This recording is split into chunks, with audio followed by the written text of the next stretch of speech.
There we go. I'm muted now.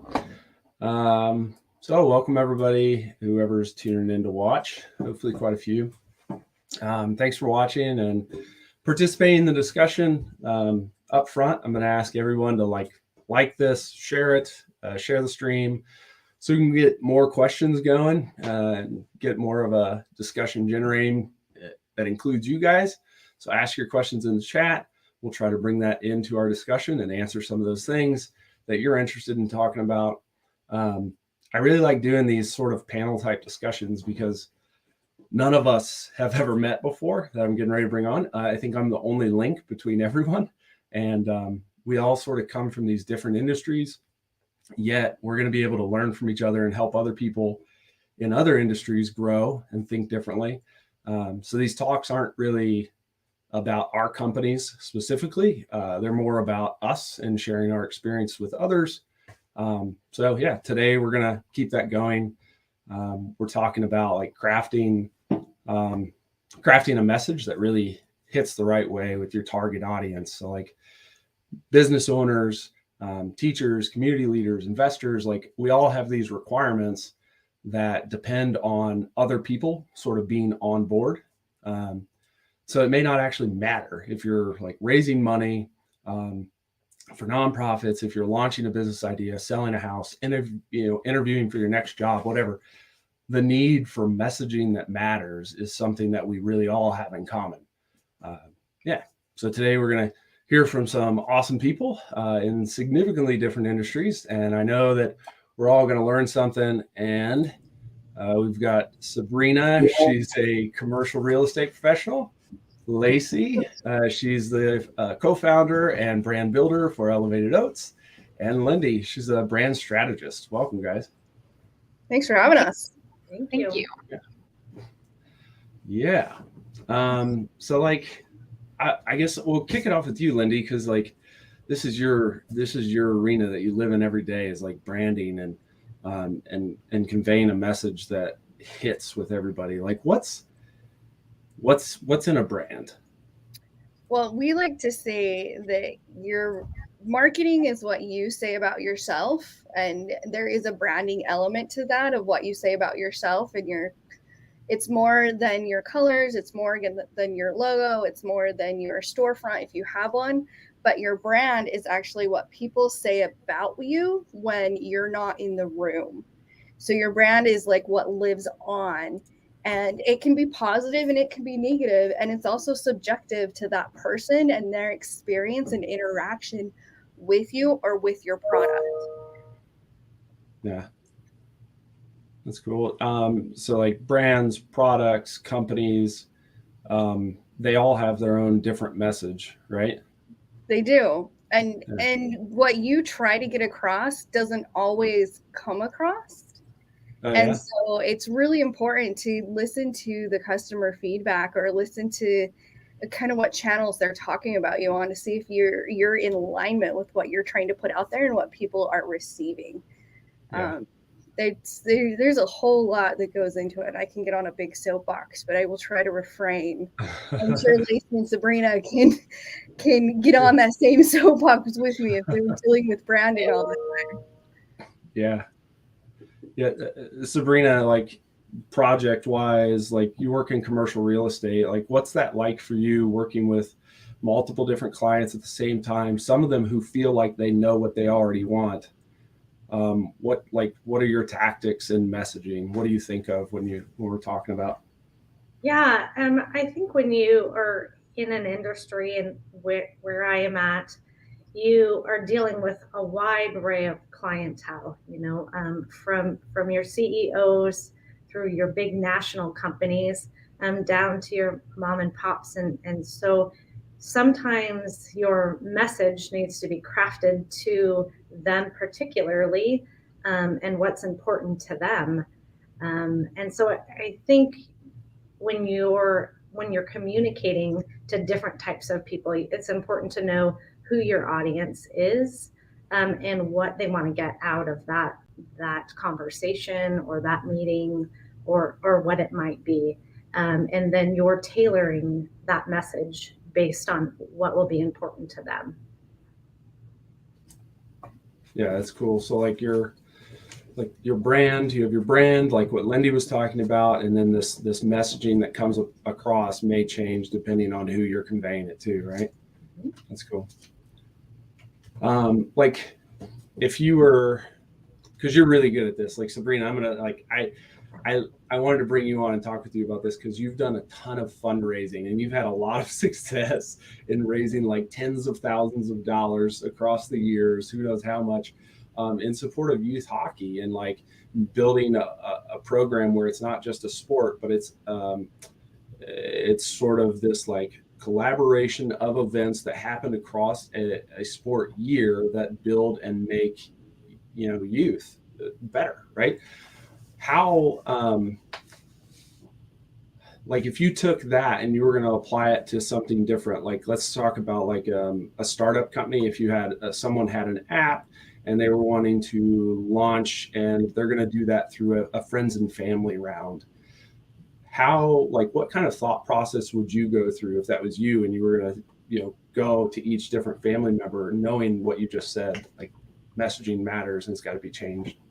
Yeah, I think I have had a great opportunity through the people that I've met along the way to gather information and learn from them, and I was able to take it on in managing youth hockey and youth sports. And I think for me, having the message is because it's important to me, and so I can emotionally give that information and really get behind my message. Um, I think that it is difficult for someone to try to get others on board if you don't believe in yourself or you don't believe in your message or what you're trying to accomplish. And I think for fundraising, one of the important things that you kind of look through and talk about is you're asking someone for financial support, but for what? What are you going to use those funds for? Is it the startup company, and why is this company going to be important in our society? Why is it important to your family? When you go to try to get sponsorship for youth athletes, what is it important? Why is it important to have money to give them opportunities and create different situations that will benefit the youth? So I think to answer your particular question is you really have to be behind your product and get someone else to believe in it too. And not everyone's going to believe in your message. Not everyone's going to believe in your company that you're starting or why it would benefit them. But 9 times out of 10, a company that's going to provide financial support wants to know what's in it for them. How are their funds going to be used? And in youth sports, that's easy because I think it's easy to go to a company and say, I have an opportunity to take a group of youth athletes, student athletes, that I want to get them to grow into becoming a better human being. They're going to be in our society. They're going to be your workforce in 10 years. And what can we teach them today that will be important for you as a company to have in your workforce? Is that good sportsmanship? Is that how to work in a team? Is that how to respect a manager or, on the ice, it's an official or a coach, but in a classroom or in an office setting, it's going to be the manager. So it's easy to send that message that your financial support that you're going to give me is going to allow me to give opportunities to these youth athletes, to put them in situations that are going to help them grow, that are then going to benefit you as a company because they're your next workforce. Yeah, I hadn't even thought about a lot of that stuff that you just said. Like, yeah, hockey's more than just a sport. It's an opportunity to experience challenges and build resilience. That's, yeah. Mhm. Do any of you guys have experience with what Sabrina was just talking about? Like, if you don't believe in your message, have you been asked to get on a project, convey its importance on something that you just don't care about? I was a bill collector. You were a bill collector? The bill collector. Holy cow. Tell us about that.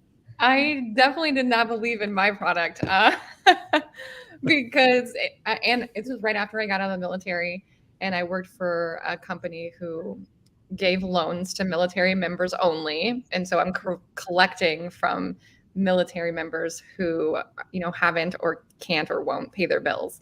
And I have to convince them and educate them on why, what a charge off is, and it doesn't mean that your account is closed. Like, it's still affecting your credit, and it's going to affect you for, many, many years. We've had many people call and be like, we want this off our credit because we're trying to get a house. If you have a charge off on your account, you're just not going to. So it was a lot of educating myself first, because I didn't really believe, like, why this was important.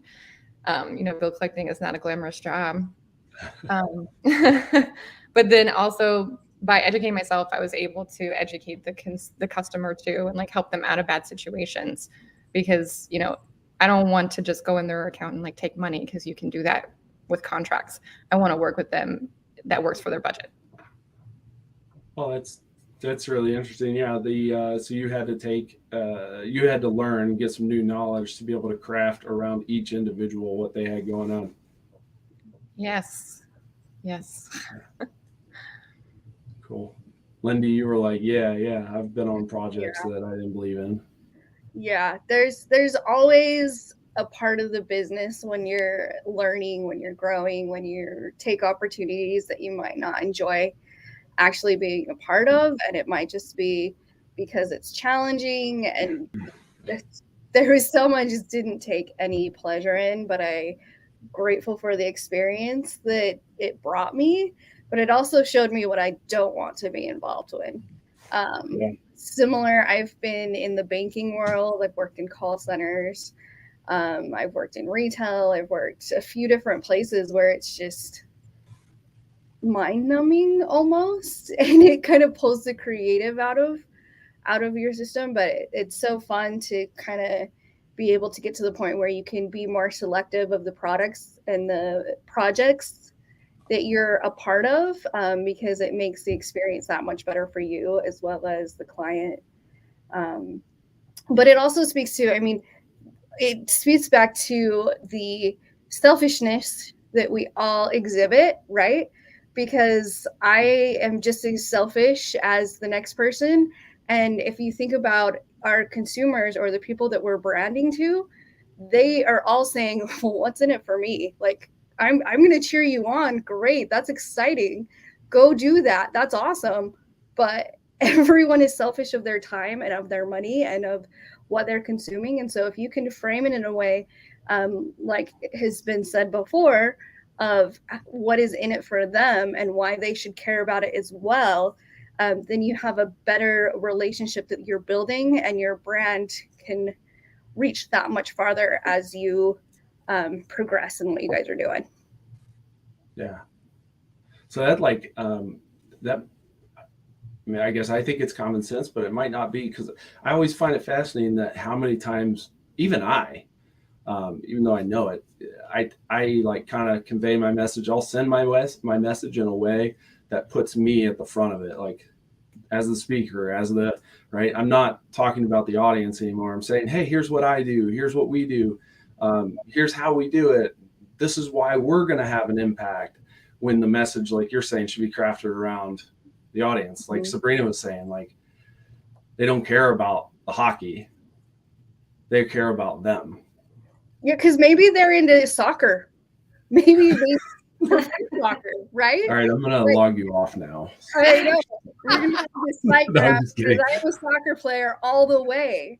But like, I see it as you can get on your soapbox, or going back to that town square where you're just pontificating your message no matter who hears it, and really people are just walking past, you're like, oh, here they go again, they're shouting from the rooftops. It's like all the in-mail that we get on LinkedIn saying, I can solve your problem, I can make this go faster, I can. And I'm like, you don't even know what my problem is, you're just assuming you know what my problem, because you have a solution that may fit my problem, but maybe it doesn't, because you didn't take the time to actually build a relationship with me to find out what my problem actually is. Yeah. That's good. Lacey, you've done amazing things at Elevated Oats, and you've got this whole thing going on, right? With a message to your community and a message to, well, you guys aren't seeking investment at the time, are you? Not right now, but we're talking about it. It's on the table. So you're talking about it. But is your message going to be different, like to investors versus to your community? It has been. We've been crafting several messages in the last couple of years. And the way you speak to like versus LinkedIn versus directly to the consumer is completely different. So we have, two strategies for our e-commerce. Like I'm trying to talk directly to consumer. And when I'm talking on LinkedIn, I'm trying to talk directly to like a wholesaler who might want to buy my product. And I have to convince both of those people in different ways to buy my product for different reasons. And I think that goes down to target audience, target market, target client.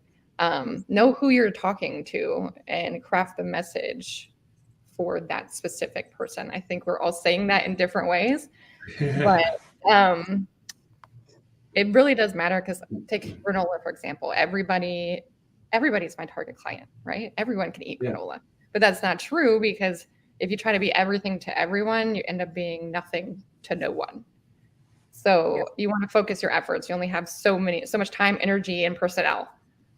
Yeah. Focusing your energy. Yeah. Let's talk about like messaging on social media and that. Sabrina, have you leveraged any social media in your projects that you're working on, be it fundraising or in commercial real estate? I think forms of communication is going to be different based on what that message is. For me, it is a lot of one-on-one communication.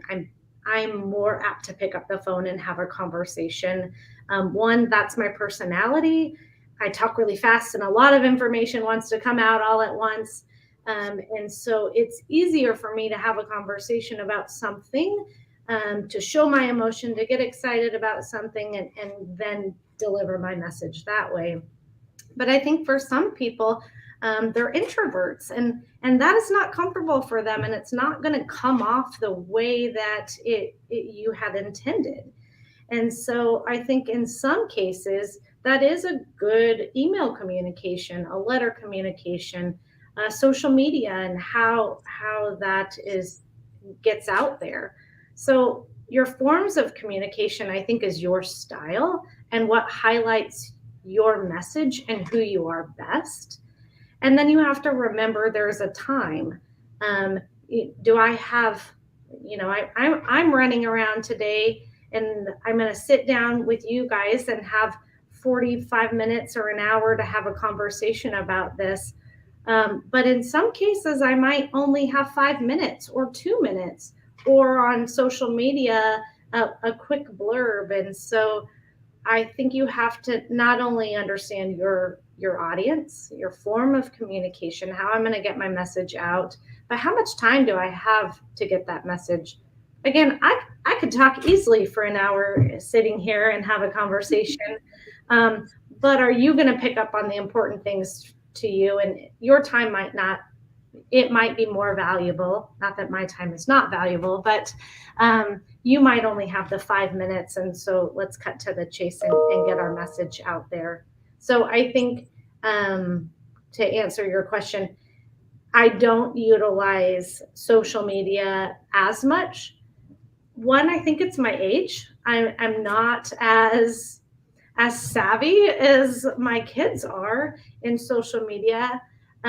It's also a different platform for me when hiring employees or going out looking for employees.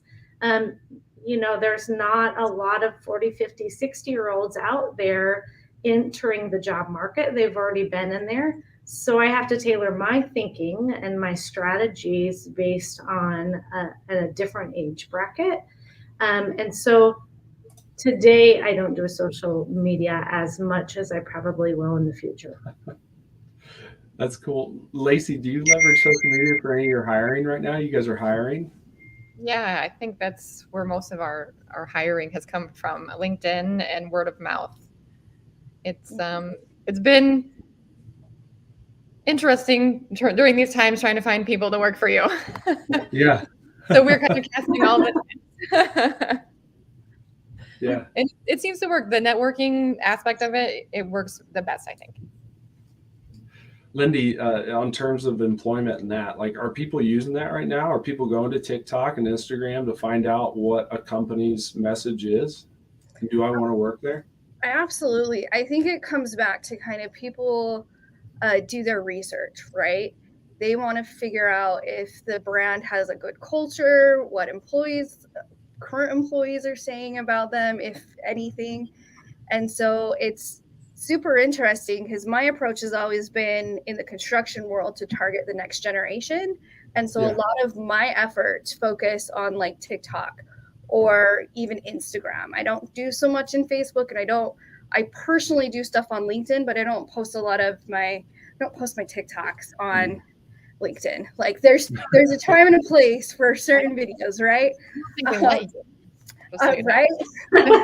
And the craziest part is, even on TikTok, I don't lip sync, I don't dance, I just post custom home tours, and they're beautiful.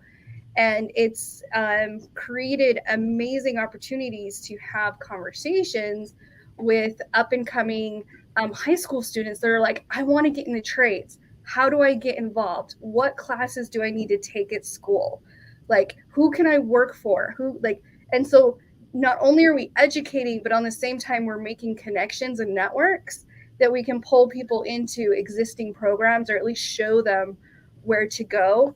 I have a friend who is an excavator, and he started his Instagram account, back in 2016. And he just started posting his excavator videos, looking to build his team, to hire people to be on his team, because he thought, if someone enjoys excavating as much as I do, they're going to enjoy watching these videos. And he can recruit.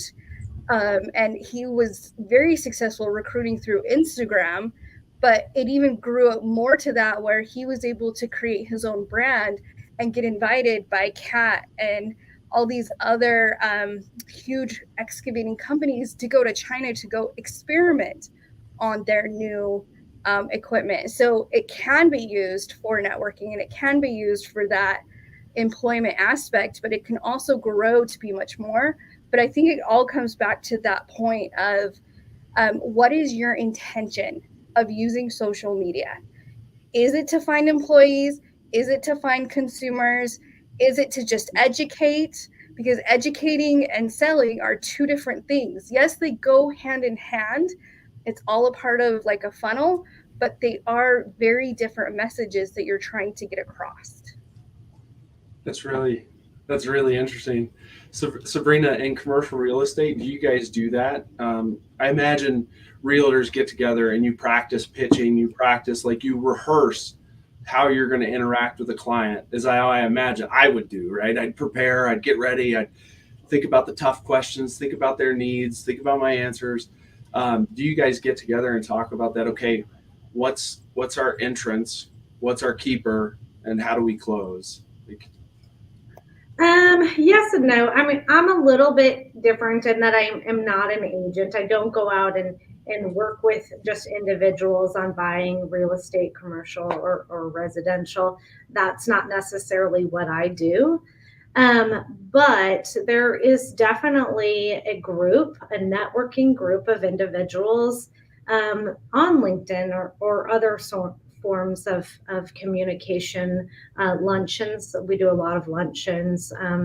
And as a community of realtors, then you are communicating, things that maybe have worked for you or that haven't worked for you.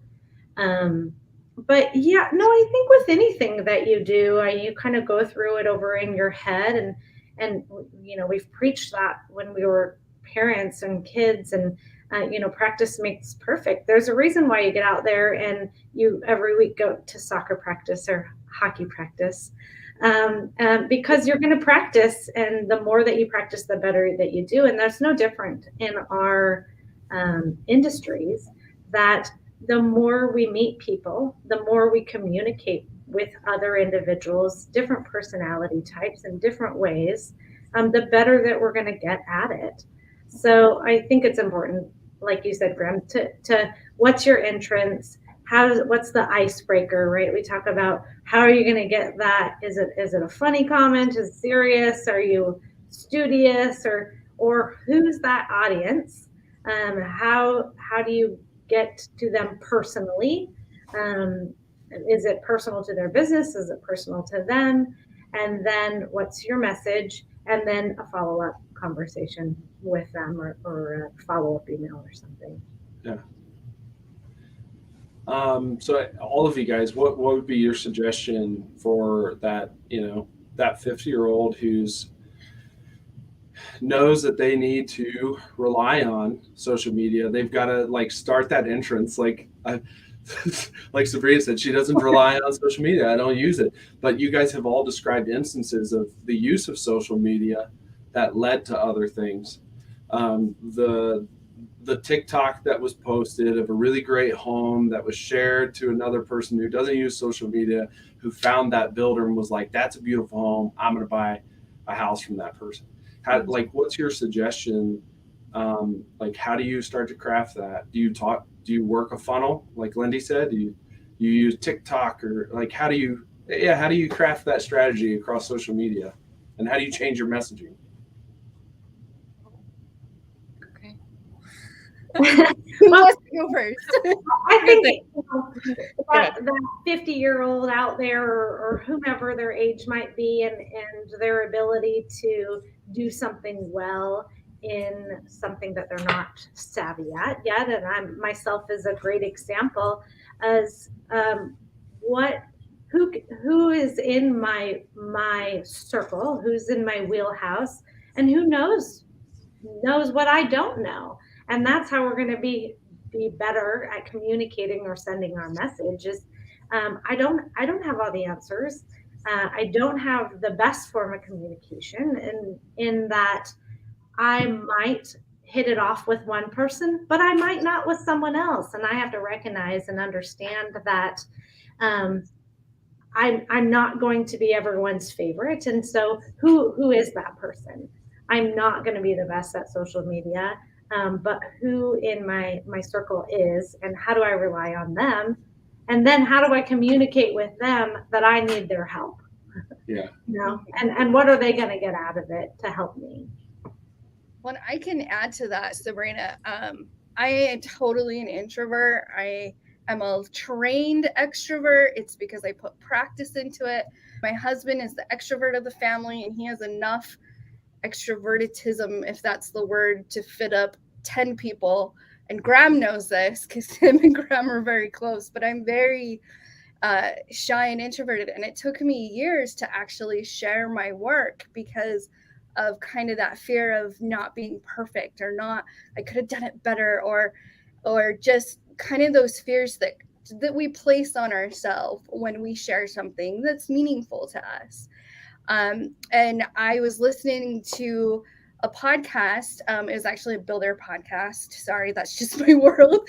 But they said Brad Levitt was talking to a designer, and he said he had been told that finishes don't have feelings, right? We as people do, but the finishes actually don't. Like, you could love wallpaper, and I can absolutely hate wallpaper. And that doesn't mean that the value of the wallpaper is less, that it's not pretty, that it doesn't have its place. Like, just because it is all subjective, to not limit yourself based off comparison, or looking for that perfect photo or that perfect piece out there. And I always take the approach of document. Don't try to sell, don't try to promote, don't try to show up and just be the best version of yourself. Just document your process and what you've learned and what you failed at, and people are more responsive to that side of you, because we're, at the end of the day, all of us are kind of guessing at what we're doing in a way. Like, some of us have more experience than others and we're relying on that experience, but it still is just an opportunity to just share what you're working on, and people respond to that much better than like a hard sell of, I can fix your problem. Yeah. I love what Matt just said there Speaking too. of which, Yeah. Your value doesn't come from someone else's opinion. Yeah. Lacey, you guys do a really great job on all the platforms, I think. Like, I follow you guys' stuff on Instagram, on Facebook, on TikTok, and you guys do this really great job of like taking your message and not just tailoring it to your community, but tailoring it to the platform. So like, you do a good job of like, you'll show behind the scenes stuff, like what Lindy was just talking about. Like, here's the process. Here's what goes through making granola. And Megan's done a great job of like showing, this is what we're doing team building wise. Like, it's more than just the granola, right? Like, Yeah. How did you guys come up with that strategy for messaging? I took a lot of trial and error. Really what it took was like sitting back and looking at all the social media platforms, realizing like we don't have the bandwidth to do all of them. And then looking at, who are we targeting and what platform are they using the most? And so we went there first. I didn't know anything about Instagram. I really don't know much about TikTok. That's why Megan kind of handles it. But when we did that, then it was kind of looking at, okay, Instagram, it was for pictures.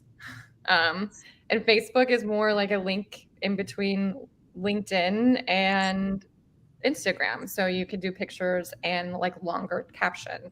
LinkedIn is like longer captions, like blog type thing.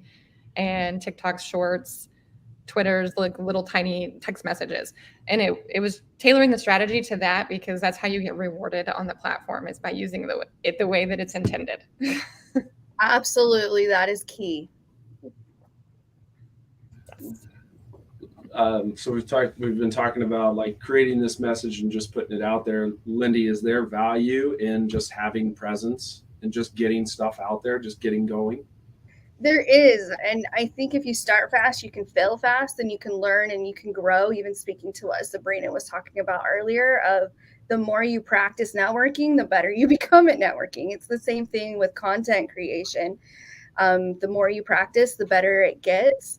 But also just the aspect of each platform is so unique, and each platform has a different audience, and how you respond on TikTok is very different from how you respond and show up in Instagram, even though you can say you could be similar because they're both head to head competing with each other right now. But I would definitely not show up on TikTok necessarily the same way I would on LinkedIn.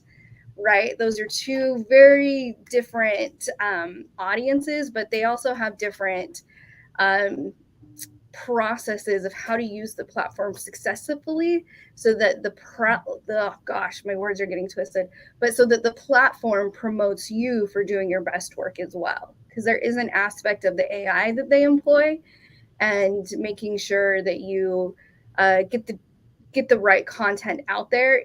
It's not always going to be successful. Don't always plan for it to go viral, because the ones that I think, oh man, this is going to do so good, bombs. And the ones that I put like the littlest amount of effort into just go viral. Like, it's kind of very annoying, actually, and frustrating. I don't know if, Lacey, if you guys have had that same effect happen, especially on TikTok, but it's kind of a fun game. They keep you on that roller coaster. They sure do. And you can tell, you can be like, I think they changed the algorithm recently, because what I was doing was working and now it's not. Yeah, it's not. Absolutely. So that's really cool that you guys talk about the algorithm and getting that feedback and having the data. Sabrina, what do you do if you're not in an industry that relies on this social media to convey your message? But how do you find out if you're successful on email or telephone calls or texts? Well, I think you have to define what success is, and is successful people knocking down your door because they can't wait to work with you, or is success finding balance in working with clients that you find value in working with, or it's not necessarily always the quantity, it's the quality that you have working with people. And so success in communicating with someone, I think it really it depends on what that success is. And then when I'm working with youth athletes, my success is, did we produce a functioning human that's going to go out in society and be a burden, or be a benefit to have out there. So that's my level of success, and that's different for each player or each student. That's on the side, as far as commercial real estate goes, my success isn't about the dollars that go in the bank, and obviously that is a piece of it, but it's the relationships that I build along the way. It's the growth I get from those relationships that I have built. And then, where does that take me tomorrow? I mean, today I'm in commercial real estate, but who knows what tomorrow will bring and how I want to function in my community. So success is different for everyone. Mm-hmm. Muted. That's awesome. Lindy, where do you see, like, how do you find success in messaging? It really comes back to your KPI is your key performance indicator. For some clients, it's actually the lead. They want X amount of leads to come in. And so my strategy for getting X amount of leads to come in is very different from showing, or from maybe how I would show up if I'm just doing brand awareness, where we're showcasing a product or showcasing a home. So it really just comes down to the goal at the end of the day. And making sure that you're rating your success of that post off of what that post was supposed to do versus what you hope it could do, right? Because sometimes we're like, I just one and done. It'll fill all my problems, or it'll speak to all of my KPIs. I'll get the lead and I'll get the sell and I'll get, it'll go viral and it'll be magical. And that's a unicorn that rarely pops its head up. But yeah. For me, a lot of it is success is just having those additional conversations, because I've learned at the end of the day, it's mostly about networking. And crazy enough for me, I've been able to be very successful networking on TikTok more than I have on even Instagram, or even LinkedIn for that matter. But it's just because of where my audience is. So it's cool to see the different platforms and how they connect to each other, but also how they are vastly different. What's your TikTok, Lindy? Lindy.Denny, or it might just be Lindy Denny. Okay. I can search for you, just Lindy Denny then. Yeah. That's cool. Yeah. So, Now everyone's going to go follow her. Oh, sorry, go ahead. What did you say? Now everyone's going to go follow her. Go follow her. We have fun. Okay, I'll just do a really quick fun. I was just in St. George over the weekend. I filmed a $6 million home. I'm doing full house tours on TikTok. It's got an indoor-outdoor spa where the bathtub is actually solid marble that was hand carved, and it is actually outside the house in a private outdoor bathroom, and it is insane. So go check it out on TikTok. Oh, I have some things falling off the wall. They're really excited over here. They like that. So, Lacey, really pointed question. You guys have like, I lost my question. I forgot it. This happens. Oh, it'll come back. Like, so you guys have success, like, is measured in, like, success for you guys is really easy. Like, you sell oats. Like, that's awesome. But like you guys, do you guys look at your feeds, look at your messaging and what you put out there, and do you guys watch what's successful or not, and keep that flow? Yes, I'm constantly in our social media, and I mean now we're doing weekly marketing emails, and they kind of like all go together. All the social media leads into this one email at the end of the week. And we're dropping lemon berry muffin, our limited edition flavor on March 1st at 9 a.m. Alaska Standard Time, elevatedoats.com. Okay. And the last time we did that was a really successful campaign. And so it's kind of like tailoring it to make it even better and make it better, because now we have one really, really successful small campaign. How can I do that over and over and over again? Yeah. So yeah, I will get rid of things on our feed that don't, perform well, and talk to Megan about what she's, taking pictures of and stuff. Cause I'm not there. I'm in North Carolina. And I'll be like, okay, this didn't really work. Like we have too many men and we're targeting women. Like I need more women. Okay. Cool. I remember my question. Okay. Was around the pizza oven, right? You know where I'm going with this? Okay. No, The I have no pizza oven. You don't, but you know the pizza oven. So I do. like you guys have this, this is what I love about Elevated Oats. Both Megan, Lacey, you guys are awesome. You guys have created this community around a gourmet granola, right? It's not just a thing that you sell, but it's like a lifestyle that people in your circle live by that, right? And you do all these community events and stuff, but you've created this message of awareness and people around you that you guys were looking for. Like I think your guys' oven broke, or it was too small, or didn't have one right, or something like that, and then somebody was just like, oh yeah, I know where one is. Like that's the kind of messaging that just like, it's not directed, it's not targeted, it just created other opportunities. Can you tell us about that? Oh my goodness, that was a long time ago, Graham. Megan, if you're still here, add anything I forget. Okay. Really, that goes down to, I think, brand recognition. Just like she said, it's what people say about you when you're not in the room. And in 2020, 2021, and 22, it's not what you tell them you are. It's what the people tell each other that you are. And we're so very thankful that like everyone in our community has really kind of embraced us, because they think of our message, get outside, mental health, what you put in your body affects everything, your mind, body, and soul. And I think people really believe that, and they're like ready for companies to also believe that and to put the consumer first in that way. That's awesome. So I'll try to wrap this up. Thank you everybody for watching that. If in summary, like the things that we were able to talk about was practicing your message, like know what it is going to be and practice it. Talk about what other people care about, craft and tailor your message, like change it to the audience. It's going to say the same thing, but you're going to say it differently.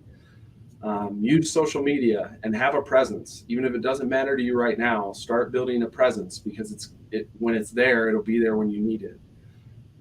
You guys talked about messaging for one purpose is going to extend to another, like that. Like just saying who you are, being what you're about, will lead to other opportunities.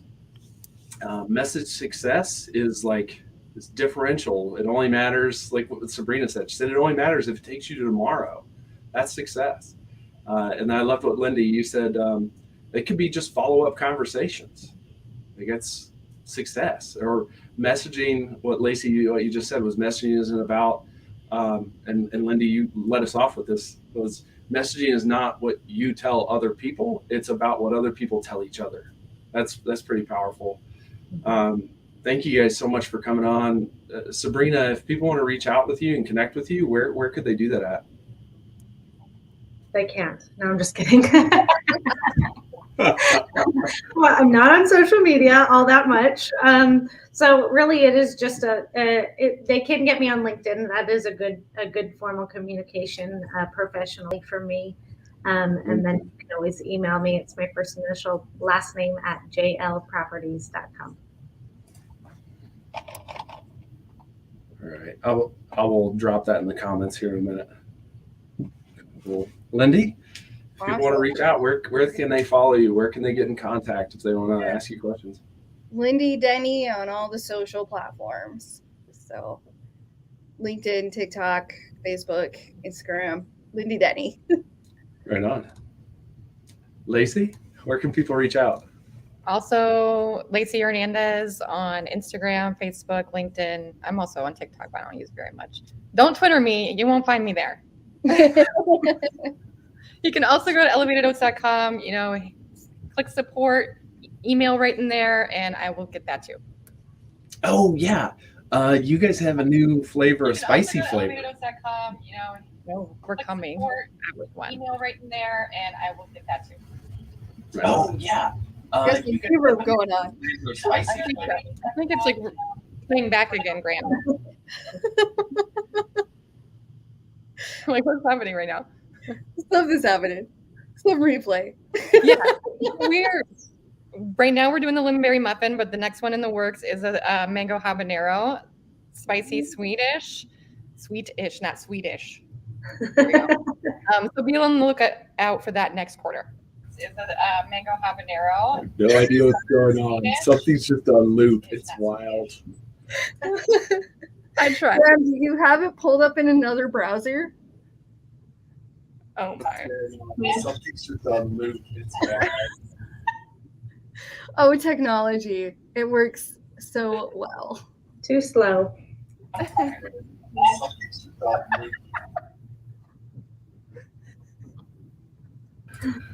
Dude, I have no idea. Is it stop? I think so. I don't know what that was. No, I don't have anything up in another browser. I heard that.